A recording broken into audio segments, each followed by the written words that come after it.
Hello everybody, welcome back to a World of Warship Blitz video, this time in the Tier 7 Russian cruiser, the Shchors. So there is a Russian Fatherland event going on, which means that we earn double XP for victories in Russian ships. So I thought I'd take the Shchors out for a spin and try and give myself a bit more of a boost towards the Tier 8, the ship I have, which is a very good ship.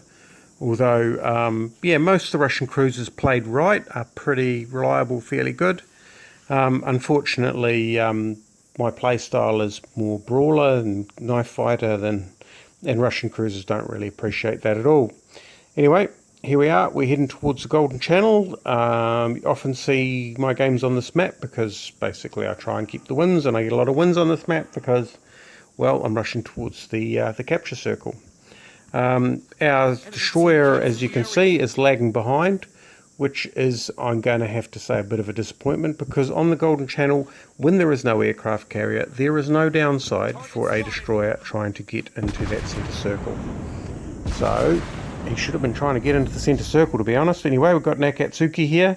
Probably should have used some precise aiming to try and get some more hits on him, but we've certainly punishing him for poking out. We are taking the capture circle as our destroyers and our other ships finally make their way inside. I'm trying to use the guns to the best of the ability to basically keep pinning and driving, so basically to punish them for getting inside the circle. Really, with the Golden Channel, the idea is to capture the circle and hold the circle for as much as possible, because basically you get I think it's 3 points for every 5 seconds, or 4 points for every 5 seconds. Looks like it's going up by 4s. 4 points for every 3 seconds. So that pretty soon adds up to ships. Out to the left, you can see there's a bit of a flanking manoeuvre. You can see that the enemy destroyer is heading out.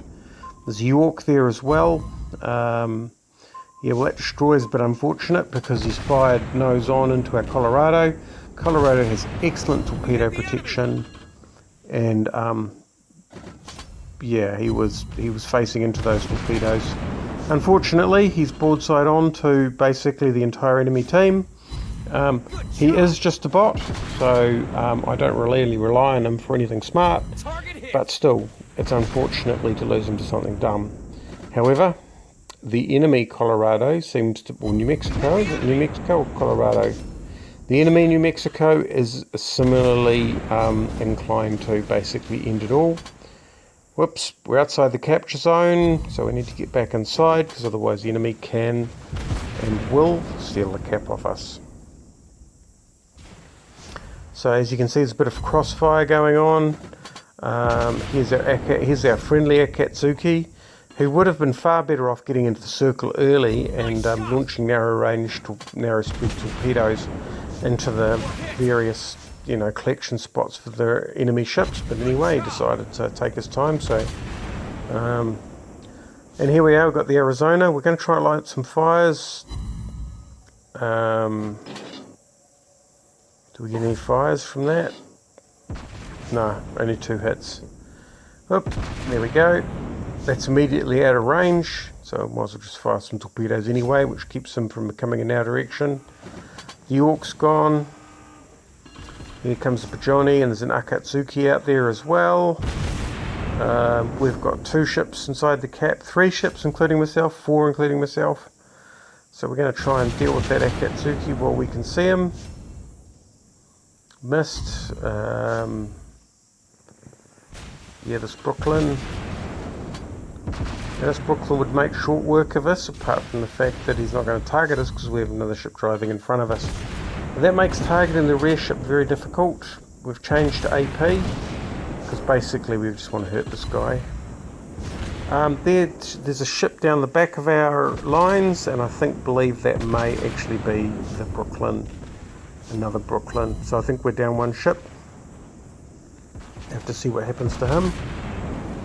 Because basically, I think we find out that he's away from keyboard, and boom, we get the Bajonian, because we've already damaged 6 ships. We get a Confederate award. 1 award, straight away.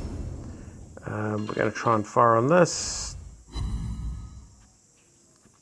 took a little bit long to line up, so we need to be careful that we're not going to get hammered by the Akatsuki. Here we go, it's the Nuremberg. So like most ships, the idea is to punish him enough to force him away from the circle. This might be worth it for this ship. There we go. Right. Which we're going to try and get rid of this Akatsuki.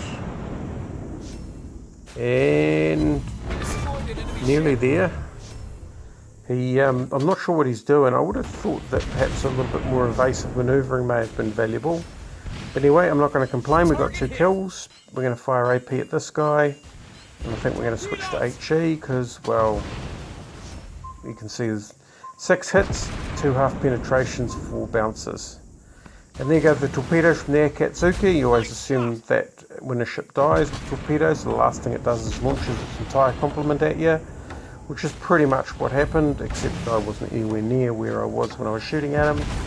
Got 8 seconds to go in the match, not going to take out another ship, but as you can see, we've got most of our health. So I was playing conservatively, which is how things are supposed to work with these Russian battleships, and we get a victory, and we get the most valuable player.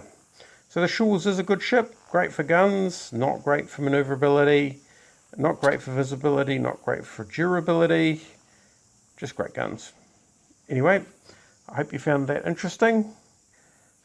And yeah, you can see we've got top of the map, and that Brooklyn to the south, who was still survived at the end of the match because no one quite got down there.